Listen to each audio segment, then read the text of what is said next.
नमस्कार, सुप्रभात गोरखपुर। आप सुन रहे हैं गो गोरखपुर रेडियो और मैं हूँ काव्या। आज दिन की शुरुआत करते हैं कुछ सकारात्मक खबरों के साथ। तो चलिए एक नजर डालते हैं खास सुर्खियों पर। राप्ती नदी के डूब क्षेत्र में चल रहे अवैध निर्माणों पर चला गोरखपुर विकास प्राधिकरण का बुलडोजर, कई निर्माण ध्वस्त। गोरखपुर में पोषण लाभार्थियों के लिए फेशियल रिकॉग्निशन सिस्टम की शुरुआत, काम में तेजी लाने के निर्देश। फिराक गोरखपुरी की जयंती पर शहर में आयोजित हुआ विराट कवि सम्मेलन और मुशायरा। अब गोरखपुर विश्वविद्यालय और महाराणा प्रताप महाविद्यालय में बची सीटों पर होगा दाखिला। छात्र संघ चुनाव के लिए ऑनलाइन वोटिंग। रेलवे कर्मचारियों के विरोध के बाद विद्युत विभाग को मैकेनिकल में मर्ज करने का फैसला स्थगित। रेलवे यांत्रिक कारखाना में एक पावर कार में लगी आग, पर कोई जनहानि नहीं हुई। गोरखपुर के रेलवे स्टेशन पर 2 मोबाइल चोर गिरफ्तार। गैर इरादतन हत्या के एक मामले में आरोपी को हुई 10 साल की सजा। तो चलिए अब विस्तार से जानते हैं इन सभी खबरों के बारे में। शुरुआत करते हैं एक सकारात्मक खबर से। गोरखपुर विकास प्राधिकरण यानी GDA ने राप्ती नदी के डूब क्षेत्र बसंतपुर में अवैध प्लॉटिंग और निर्माण को ध्वस्त कर दिया है। प्राधिकरण के उपाध्यक्ष आनंद वर्धन ने साफ कर दिया है कि राप्ती नदी के डूब क्षेत्र में न तो कोई नक्शा स्वीकृत हो सकता है और न ही कोई निर्माण हो सकता है। ये अभियान भविष्य में भी जारी रहेगा। इस अभियान में दीपक सिंह के ऑक्सीजन प्लांट और उपेंद्र के व्यावसायिक निर्माण सहित कई अवैध ढांचों को तोड़ा गया। वहीं दूसरी तरफ पैडलेगंज से नौकायन तक की सड़क को नो वेंडिंग जोन घोषित किया गया है, ताकि यातायात और आवागमन में कोई समस्या न हो। एक और सकारात्मक खबर, गोरखपुर में पोषण लाभार्थियों के लिए फेशियल रिकॉग्निशन सिस्टम को मिशन मोड में पोषण ट्रैकर पर पूरा करने का निर्देश दिया गया है। 1 जुलाई से खाद्यान्न वितरण के लिए FRS अनिवार्य कर दिया गया है, लेकिन बीते दिन तक केवल 64% पंजीकरण ही हो सका था, जिसके लिए आंगनबाड़ी कार्यकर्ताओं को नोटिस जारी किया गया है।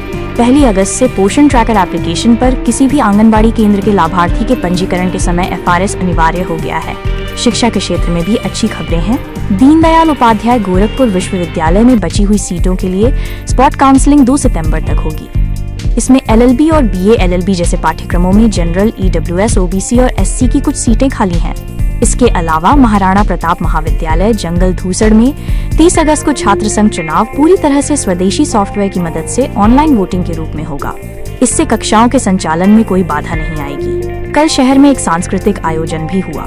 पद्म भूषण रघुपति सहाय फिराक गोरखपुरी की जयंती पर श्री चित्रगुप्त मंदिर सभा की ओर से एक विराट कवि सम्मेलन और मुशायरे का आयोजन हुआ। मुख्य अतिथि डॉक्टर रविकांत ने फिराक को गोरखपुर का सितारा बताया। अब बात करते हैं रेलवे से जुड़ी कुछ खबरों की। रेलवे मजदूर यूनियन ने रेलवे बोर्ड द्वारा विद्युत विभाग को मैकेनिकल में मर्ज करने के आदेश पर आपत्ति जताई थी। 14 अगस्त को रेलवे बोर्ड ने इस आदेश को अगले निर्देश तक स्थगित कर दिया, जिस पर यूनियन ने आभार व्यक्त किया है। इसके अलावा गोरखपुर के रेलवे यांत्रिक कारखाना में रखरखाव के दौरान ट्रेन के पावर कार में आग लग गई। फायर ब्रिगेड ने आग पर काबू पा लिया, लेकिन पावर कार पूरी तरह जल गया। गनीमत रही कि इस घटना में कोई हताहत नहीं हुआ। वहीं गोरखपुर में मानसून का असर कम होने से नदियों का जलस्तर तेजी से घट रहा है। सरयू, राप्ती और रोहिन नदियां लगातार दूसरे दिन खतरे के निशान से नीचे बह रही हैं। अब वक्त है कुछ राजनीतिक और अपराध से जुड़ी खबरों का। भाजपा जिला अध्यक्ष जनार्दन तिवारी ने पार्टी कार्यालय पर एक बैठक की। इसमें प्रधानमंत्री नरेंद्र मोदी के मन की बात कार्यक्रम को सभी बूथों पर सुनने की रूपरेखा तैयार हुई। इसके अलावा समाजवादी पार्टी के प्रदेश अध्यक्ष श्यामलाल पाल ने गोरखपुर में कानून व्यवस्था की स्थिति की आलोचना की और कहा कि प्रदेश में कानून व्यवस्था फेल हो गई है। उन्होंने गगहा में मुश्ताक की हत्या का जिक्र किया और परिजनों को 1 लाख रुपए की मदद देने की घोषणा की।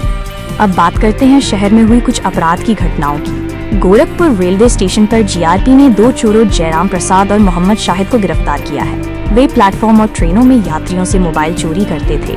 उनके पास से 40,000 रुपए मूल्य के 4 चोरी के मोबाइल फोन बरामद किए गए हैं। ADG जोन अशोक मुथा जैन ने साइबर अपराधों की रोकथाम और त्वरित कार्रवाई के लिए महत्वपूर्ण निर्देश जारी किए हैं। उन्होंने कहा कि साइबर अपराध में 24 घंटे का समय बेहद अहम होता है, टालमटोल कतई न करें। उन्होंने अधिक से अधिक धन की रिकवरी और जागरूकता अभियान चलाने पर जोर दिया। शहर में एक और गंभीर मामला सामने आया है। नर्सिंग होम संचालक अशोक जायसवाल के अपहरण के मामले में 9वें आरोपी प्रीतम कुमार ने कोर्ट में सरेंडर कर दिया है। इससे पहले 8 आरोपी जेल जा चुके हैं। पुलिस ने करीब 15 घंटे बाद अशोक जायसवाल को सकुशल बरामद कर लिया था और 10वें आरोपी अंशुल की तलाश जारी है। वहीं एक घरेलू विवाद में एक महिला ने खुद को आग लगा ली। बेलघाट थाना क्षेत्र के बसंतपुर निवासी पूनम ने पारिवारिक कलह, विशेषकर पति के शराब पीने को लेकर हुए विवाद के बाद खुद पर तारपीन का तेल डालकर आग लगा ली।